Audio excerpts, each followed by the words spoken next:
I never thought I'd have to call the police on my own daughter, but as I stood in the doorway of my Muskoka cottage watching her play hostess to a group of strangers, I knew that one quiet phone call would shatter the carefully constructed lie she'd been living. Trust me, you'll want to hear how this unfolded, because what happened next changed everything between us forever.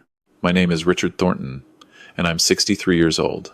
I built my life in Toronto as an engineer, spending 35 years designing infrastructure projects across Ontario. The work was demanding, the hours brutal, but it gave me something precious, the ability to provide for my family and eventually purchase a small piece of paradise. The cottage sits on Lake Rousseau, about 2 hours north of the city.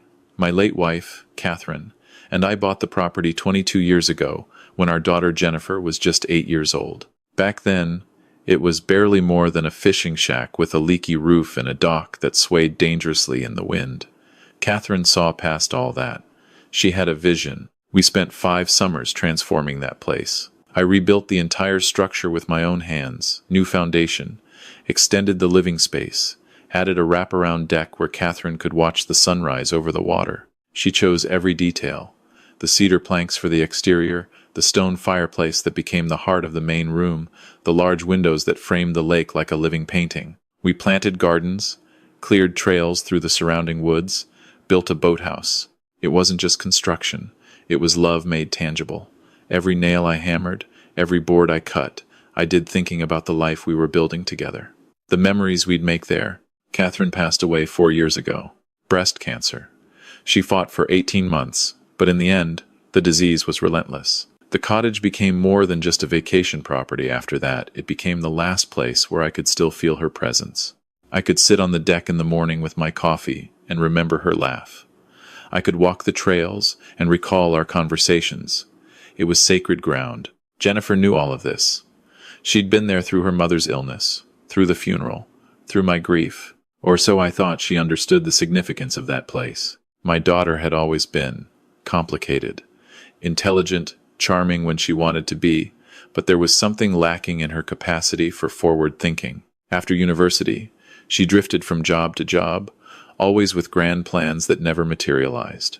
Marketing consultant, social media manager, life coach. Each career shift came with enthusiasm and promises, followed by excuses about difficult bosses or unappreciative clients. I'd been supporting her financially since she graduated 8 years ago, not continuously.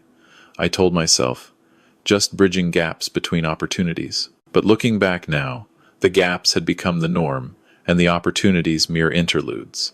I transferred money for rent, for her car, for investments in various business ventures that never quite got off the ground. Last year alone, I'd given her $48,000. I justified it. She was my only child. Catherine would have wanted me to help. She was still finding her way. All the rationalizations parents tell themselves when they can't face the truth that their generosity has become enabling. 6 months ago, Jennifer started dating someone named Marcus Chen. She brought him to Sunday dinner at my house in Toronto, and I could immediately tell she was different around him, animated, almost desperate to impress. Marcus was 34, a real estate developer from a wealthy family. His parents owned several properties across the GTA and had built a successful commercial real estate portfolio. Marcus seemed pleasant enough, if a bit entitled, the kind of person who'd never had to struggle for anything. But Jennifer was happier than I'd seen her in years, so I kept my concerns to myself. Then last month, Jennifer called me with unusual excitement in her voice. "Dad, I need to ask you something. Marcus's parents want to meet me properly, like a formal dinner thing with his whole family at their house in Rosedale. His mother is very traditional about these things."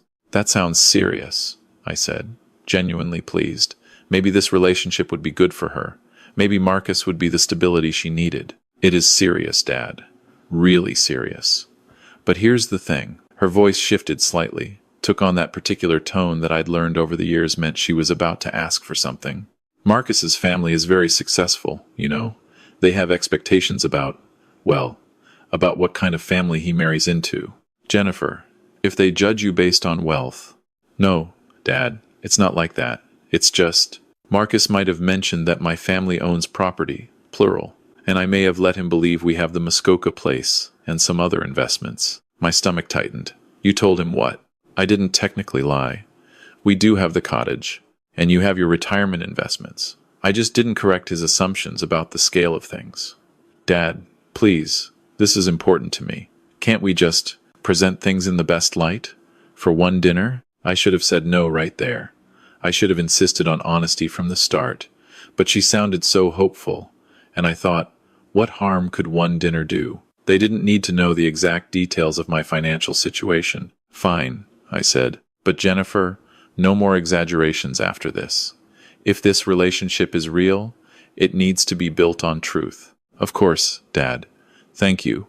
I love you. The dinner happened 3 weeks later. I wore my best suit and drove to the Chen family's house in Rosedale, a massive Victorian mansion that probably cost more than I'd earned in my entire career. Marcus's parents, William and Patricia Chen, were polite but appraising. They asked careful questions about my engineering work, about the cottage, about my property portfolio. I kept my answers vague and truthful, without volunteering information. Yes, I had a place in Muskoka. Yes, I'd done well enough in my career to retire comfortably. I didn't mention that comfortably meant I was careful with money, that the cottage was my one significant asset besides my house and pension. Jennifer, however, had no such restraint. She painted an elaborate picture of family wealth, talking about our properties and investment portfolios and the family cottage estate. I felt my face flush as she spoke. But what could I do? Contradict her in front of these people? Humiliate her? I pulled her aside when we stepped out to the garden for after-dinner drinks. Jennifer, you need to stop embellishing. This has gone too far. Dad, relax. It's fine. They like you. They like us. Don't ruin this for me. I'm not ruining anything. I'm asking you to be honest. She looked at me with an expression I couldn't quite read. Honest, like you were honest about how much you've actually given me over the years? Honest, like pretending you built that cottage all by yourself instead of admitting Mom did most of the design work? Everyone exaggerates a little, Dad. It's called making a good impression. The comment stung, particularly the jab about Catherine. But before I could respond, Marcus appeared with drinks, and the moment passed. 2 weeks after that dinner, Jennifer called again. Dad, amazing news, Marcus proposed. That's wonderful, sweetheart. Congratulations. I meant it. Despite my concerns, I wanted her to be happy. And Dad, there's something else. Marcus's parents want to see the cottage. They're planning a family trip to Muskoka in October, and they want to stop by. They're talking about maybe hosting our engagement party there next summer. Isn't that exciting? My blood ran cold. Jennifer, I don't think that's a good idea. Why not? It's the perfect setting. And it would mean so much to Marcus's family. Because you've been misrepresenting what that place is. It's a cottage, Jennifer. A nice cottage, but it's not some grand estate. It's 2 bedrooms, 1 bathroom, and a living area. It's where your mother and I spent our summers, not a venue for elaborate parties. There was a pause. When she spoke again, her voice was harder. So you're saying you won't let me use the family cottage for my engagement party? I'm saying we need to be realistic about what the place is. And I'm saying I'm not comfortable with more deception. It's not deception, Dad. It's just presenting things nicely. Look, I'll talk to Marcus about their expectations, but please, can you at least let them visit? His mother specifically asked about it. I can't back out now. Against my better judgment, I agreed. But I insisted on being there when they visited. Jennifer reluctantly accepted. The visit was scheduled for the 2nd weekend in October. But that week, I came down with a severe flu that developed into bronchitis. My doctor ordered me to rest, warned me against the 2-hour drive and the cottage's colder temperatures. I called Jennifer to postpone. Dad, I can't postpone. Everything's arranged. Marcus's parents have cleared their schedule. We have restaurant reservations in Huntsville. I'll show them around myself. You've given me keys. Jennifer, I'm not comfortable with that. Why? Don't you trust me? It's my family cottage too, Dad. I grew up there. I think I can manage giving people a tour. She had a point. I was being overprotective. It was her inheritance someday anyway. And I was too exhausted from coughing and fever to argue. Fine. But please, just show them the cottage. Don't make any promises about parties or events without talking to me first. Of course, Dad. Feel better. I love you. 2 weeks passed. The bronchitis cleared up, and I started feeling human again. Jennifer sent a few text messages saying the cottage visit had gone well, that the Chens were impressed, that everything was wonderful. She was busy with wedding planning, she said, and we'd catch up soon. I decided to drive up to the cottage myself. It had been nearly a month since I'd been there, and I missed the quiet. The fall colors would be at their peak. I could spend a few days just sitting on the deck, reading, maybe doing some fishing. I needed time in the place where Catherine still felt close. I didn't tell Jennifer I was coming. Why would I? It was my cottage. The drive up was beautiful. The maples were brilliant red and gold, the sky that particular shade of October blue you only get in cottage country. I felt my shoulders relax for the first time in weeks as I turned onto the private road leading to my property. But something was wrong. There were cars parked along the road near my driveway. Expensive cars, a BMW, a Mercedes SUV, a Tesla. I felt a prickle of concern. Had there been a break-in? Were these people trespassing? Then I saw my cottage. The deck was set up with outdoor furniture I'd never seen before, elegant lounge chairs, a glass-topped table, strings of lights I hadn't hung. People were on the deck. I could hear laughter, music playing. I parked my truck and walked toward the cottage, my heart pounding. As I got closer, I could see Jennifer through the large windows, holding a wine glass, gesturing animatedly to a group of well-dressed people I didn't recognize. The front door wasn't locked. I walked in. The interior had been transformed. New furniture, new decorations, candles burning, a catered spread of food laid out on my dining table. At least a dozen people filled my small living space, all dressed like they were at some upscale cocktail party. Jennifer stood near the fireplace I'd built stone by stone with Catherine, directing me talking to an older couple who had to be Marcus's parents.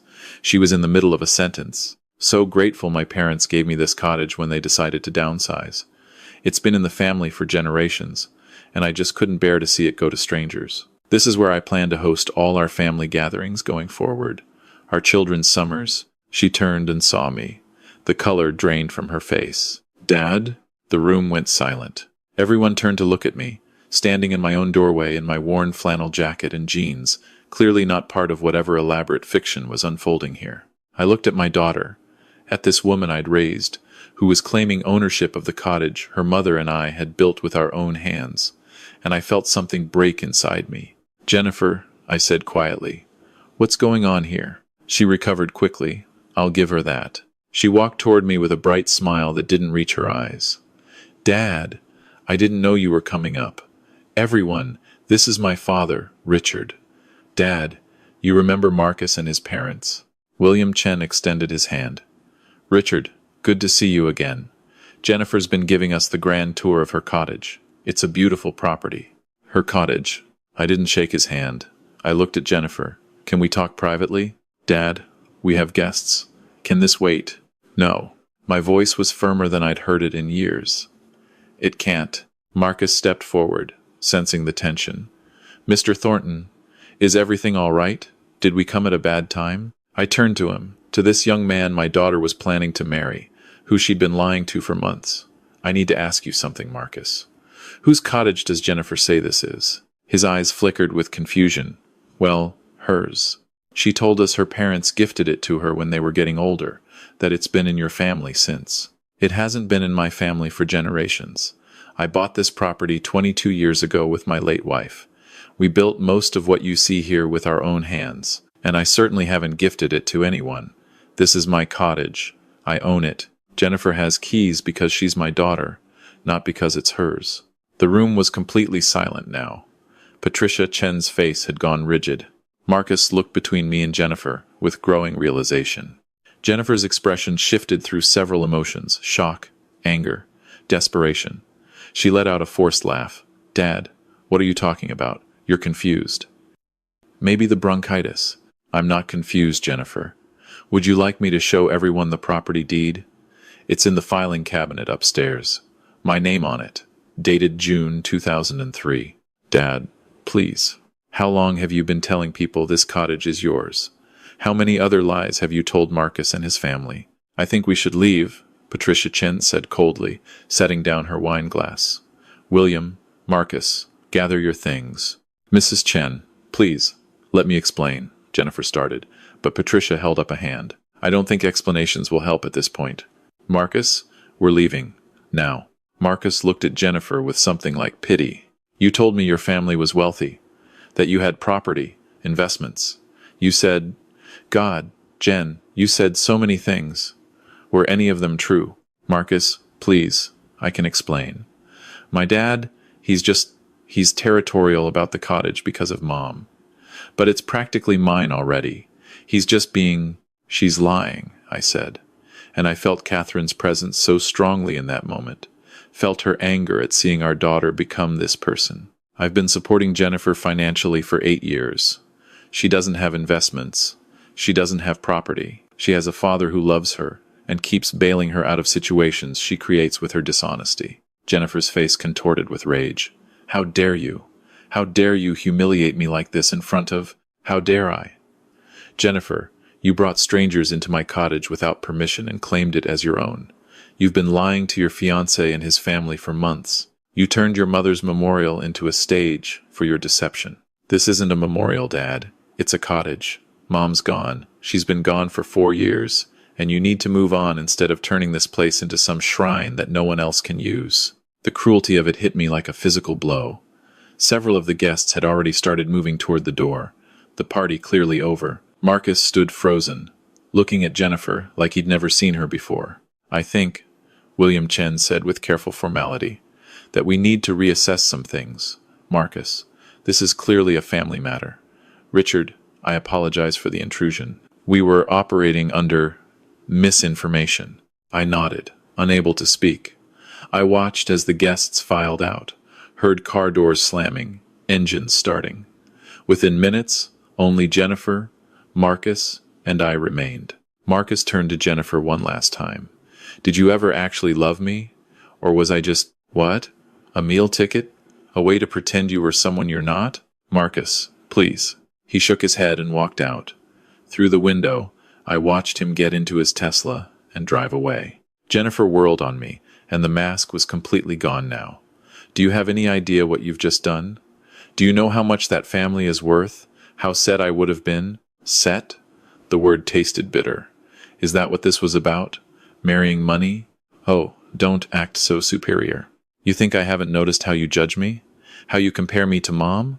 Perfect Catherine, who was so creative and wise and wonderful. Well, guess what, Dad?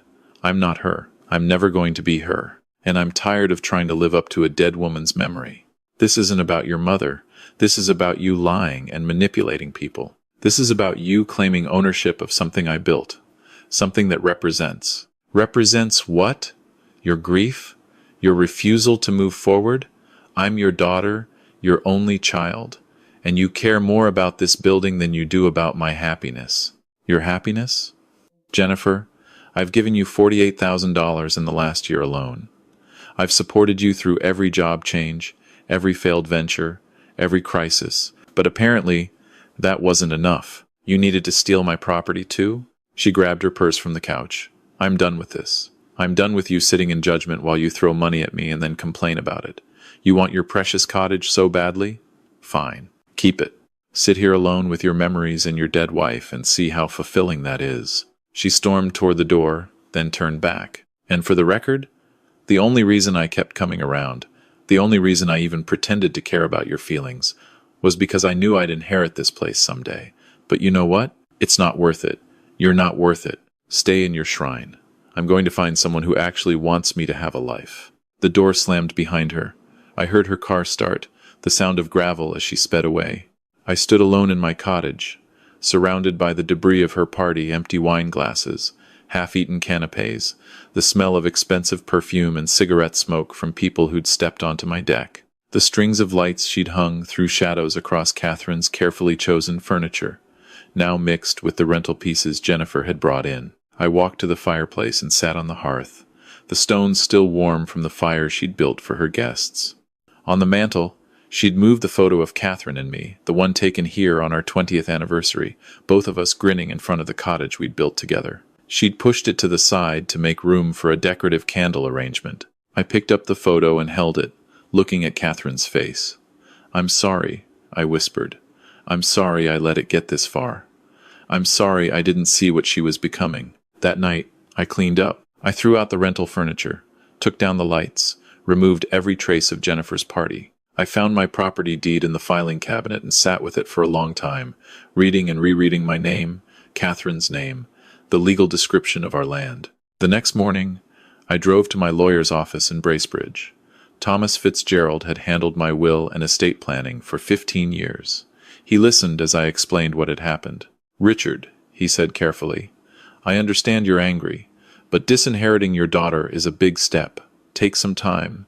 Think it through. I've taken 30 years, Tom, and what I've learned is that sometimes the most loving thing you can do is let someone face the consequences of their choices.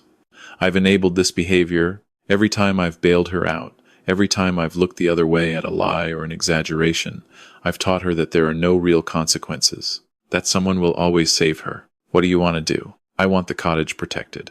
I want it clear in my will that Jennifer inherits nothing unless she completes a financial management course, holds a stable job for at least 2 years, and can demonstrate responsibility. And I want her access to the cottage revoked. New locks, new security codes, everything." "That's harsh, Richard."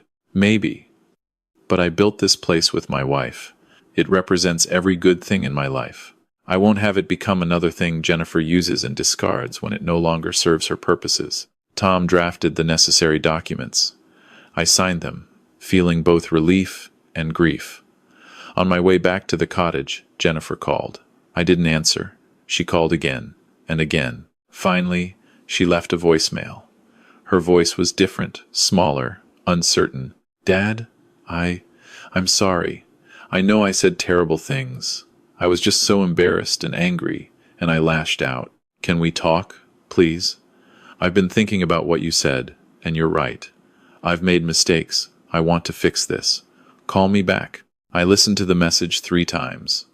Part of me, the part that remembered teaching her to swim in the lake, helping her with homework at the cottage's kitchen table, holding her while she cried after her mother's funeral, wanted to call back immediately, wanted to forgive and move forward. But another part of me, the part that Catherine would have agreed with, knew that this was the moment that mattered. This was where I chose whether to keep enabling or to finally let my daughter grow up. I saved the message but didn't return the call. Over the next 2 weeks, Jennifer reached out 17 times. Calls, texts, emails. The tone shifted from apologetic to angry to desperate. She tried different approaches. She needed help with rent. She needed to talk about her feelings. She'd started therapy and wanted to share what she was learning. Marcus was willing to give her another chance, if she could just explain things properly, and could I please call his parents? I didn't respond to any of it. On the 3rd week, Marcus called me directly. "Mr. Thornton, I know this is awkward, but I need to ask you something. Jennifer says she's been trying to reach you, and you're ignoring her. She says you've changed the locks on the cottage and cut her off completely. Is that true?" "Yes." There was a pause. "Can I ask why?" "Because for 8 years, I've been teaching my daughter that her actions don't have consequences, that no matter what she does, someone will rescue her. I'm done teaching that lesson." "But she's your daughter." She's really struggling, Mr. Thornton. She lost her job last week. She's about to lose her apartment. And I know she lied. I know she's made mistakes. But doesn't she deserve some compassion?" "Marcus, let me ask you something. If you'd married her, and 5 years down the line she'd run up massive credit card debt, gambling on some business scheme, or lied to your business partners about something crucial, or put your family's reputation at risk with her deceptions, would you want someone to have taught her accountability? Or would you want to be the one learning that she never faces consequences?" Silence. "I love my daughter," I continued. "That's why I'm doing this. The kindest thing I can do for her now is let her hit bottom and discover she's capable of climbing back up on her own. She says she hates you.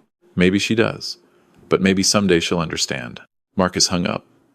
I sat on my deck, watching the November wind ripple across the lake, and let myself cry. Because it hurt. God. It hurt to hold firm when everything in me wanted to reach out and fix things. But I thought about all the times over the years when I'd stepped in too soon, prevented her from experiencing failure, shielded her from consequences. I thought about how each rescue had made the next one more necessary. I'd been so focused on protecting her from pain that I'd never let her develop the muscles needed to handle difficulty. Catherine and I used to talk about parenting philosophy late at night on this deck.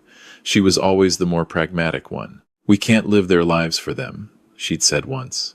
When Jennifer was struggling in high school, and I wanted to talk to her teachers about giving her extra credit. "If we do, they never learn to live their own lives.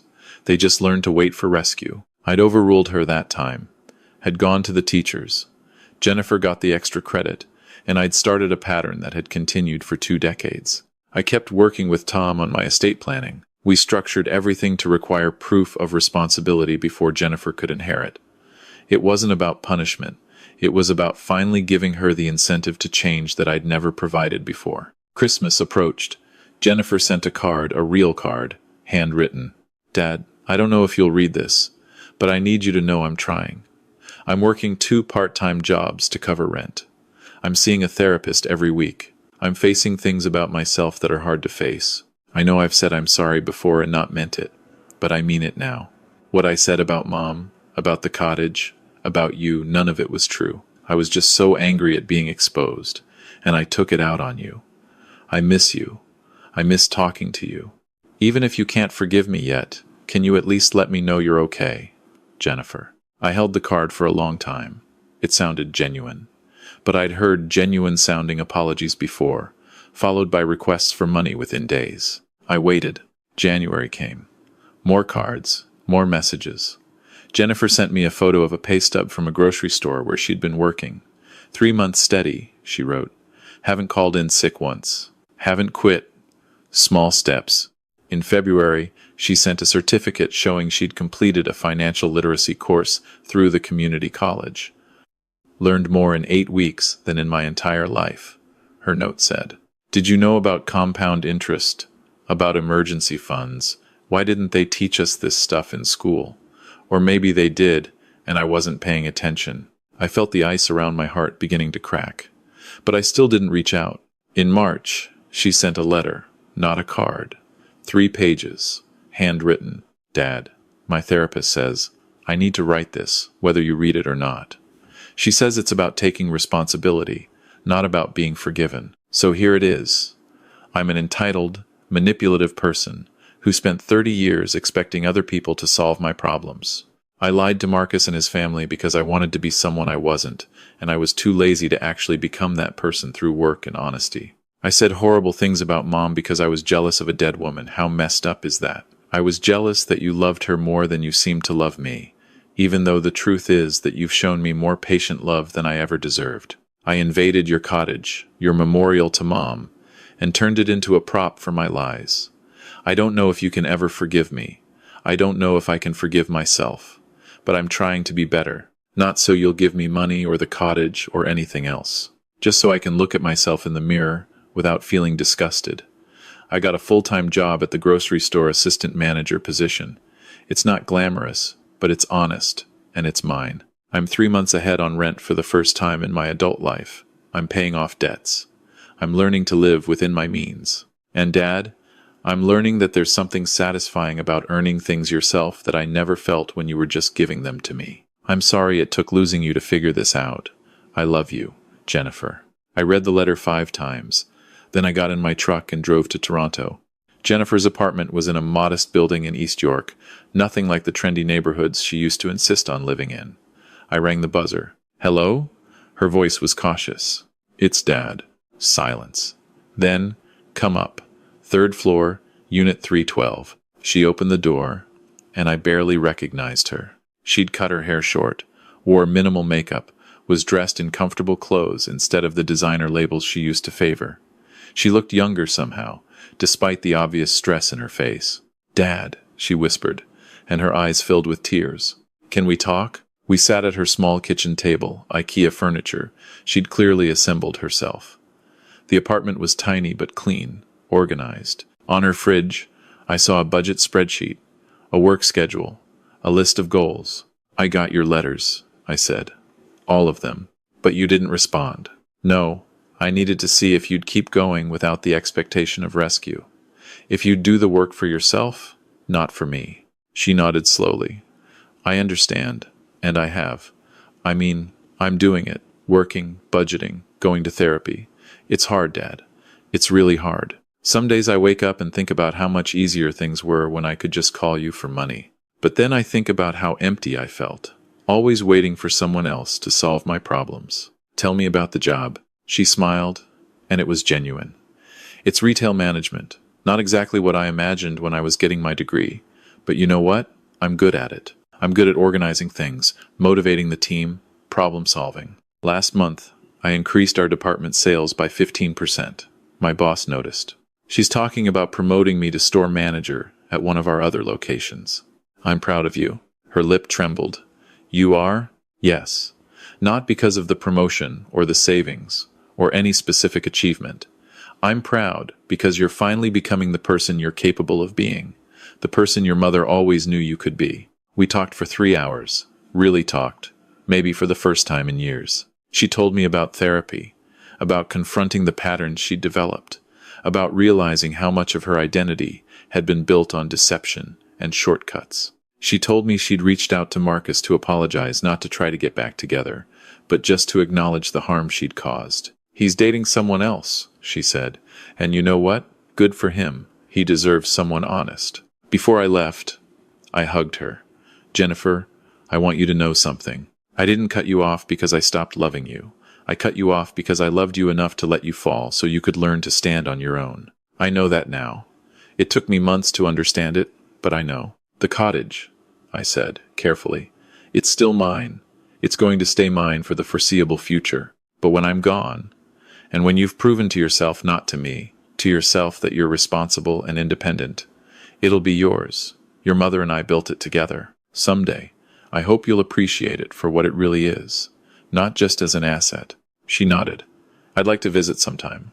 Not to stay there, not to use it, just to remember, Mom. Remember being a kid there. If you'd let me, we'll see. One step at a time. I drove back to the cottage that night, and for the first time in months, I felt at peace. Not because everything was fixed, it wasn't. Jennifer had years of growth ahead of her. But because I'd finally done the hardest thing a parent can do, I'd let go. Sitting on the deck in the cool spring evening, I pulled out my phone and looked at the photo of Catherine that I keep as my background. I could almost hear her voice. Took you long enough, she'd say, with that smile that always told me she was proud, even when she was teasing. I know, I said aloud, the words carrying across the quiet water. But I got there eventually. The lesson I learned came 30 years too late. But maybe that's when it was meant to arrive. For decades, I'd been so afraid of Jennifer failing that I'd never let her try. I'd been so busy being her safety net that I'd never let her develop her own balance. And in doing so, I'd been teaching her the worst possible lesson, that her actions didn't matter, that someone would always clean up her messes, that she didn't have to grow because growth was optional when you had a rescue available. The most loving thing I ever did for my daughter was the hardest thing I ever did. I stopped being her rescuer and let her become her own person. I stopped protecting her from consequences and started trusting that she could handle them. I stopped solving her problems and started believing she could solve them herself. Because here's what I finally understood. Parenting isn't about shielding your children from every difficulty. It's about giving them the tools to handle difficulty themselves. It's not about preventing failure. It's about teaching them that failure is survivable and often necessary. It's not about making their lives easy. It's about helping them become people capable of handling hard things. I'd been so terrified of Jennifer struggling that I'd robbed her of the opportunity to discover her own strength. Every time I'd stepped in to save her, I'd sent the message that I didn't believe she could save herself. And she'd internalized that message, had built an entire identity around being saved rather than being capable. Cutting her off wasn't punishment. It was finally, belatedly, giving her the respect of believing she could stand on her own. It was saying, I trust that you're strong enough to handle this, even if it's hard. I trust that you can learn and grow and become someone who doesn't need constant rescue. Was it painful? Absolutely. Did I doubt myself 100 times during those months of silence? Every single day. But I also knew that if I gave in, if I rescued her one more time, I'd be confirming all the worst lessons I'd been teaching her for 30 years. Sometimes love means holding firm when everything in you wants to reach out and fix things. Sometimes love means letting people hit bottom because that's where they finally find their foundation. Sometimes love means believing in someone's potential even when they've shown you nothing but failure, and then stepping back to let them prove you right. Jennifer is still working on herself. She'll probably be working on herself for years.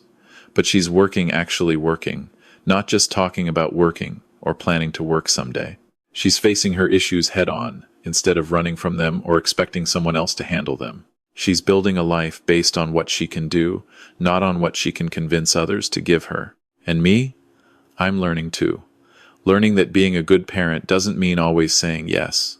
It doesn't mean always being available to solve problems.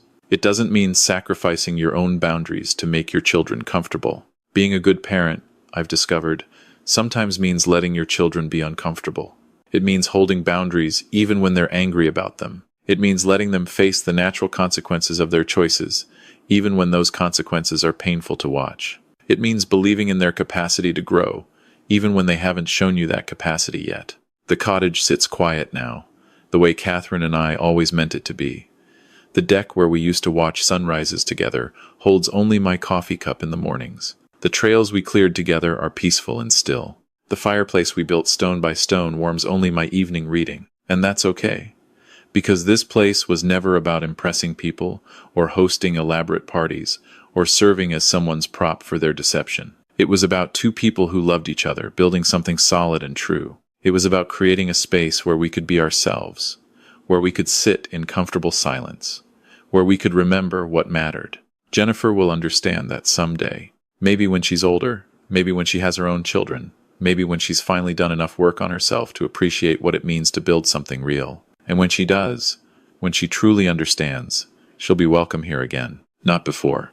Because the last gift I can give my daughter is the same one Catherine would have given her, the expectation that she can be better than she's been, the belief that she's capable of growth, change, and genuine responsibility, the knowledge that real love sometimes says no, not because it wants to hurt you, but because it wants you to become the best version of yourself. I sit on this deck now, and I think about all the years I spent trying to make Jennifer's life easier, and I realize I was actually making it harder. I was teaching her to be helpless. I was creating a person who couldn't function without rescue. And the kindest thing I could do was stop. So if you're reading this and you recognize yourself in my story, if you're the parent who keeps rescuing, who keeps enabling, who keeps stepping in to solve problems, your adult children should be solving themselves. I want you to know something. It's not too late to change course. It's not too late to start holding boundaries. It's not too late to begin believing that your children are capable of more than you've been allowing them to show. It will be hard.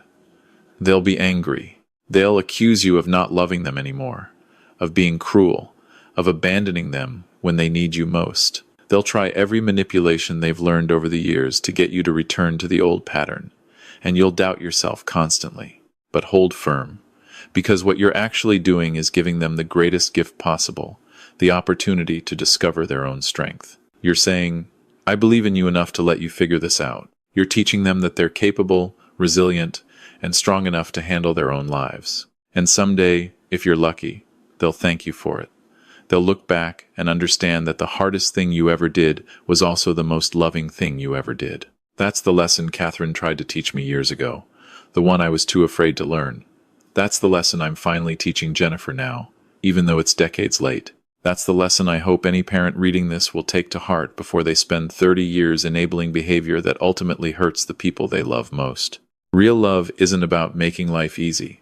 It's about helping people become capable of handling life's difficulties themselves. It's about teaching resilience, not reliance. It's about building people who stand on their own 2 feet, not people who constantly need someone else to hold them up. I wish I'd learned that sooner, but I learned it eventually.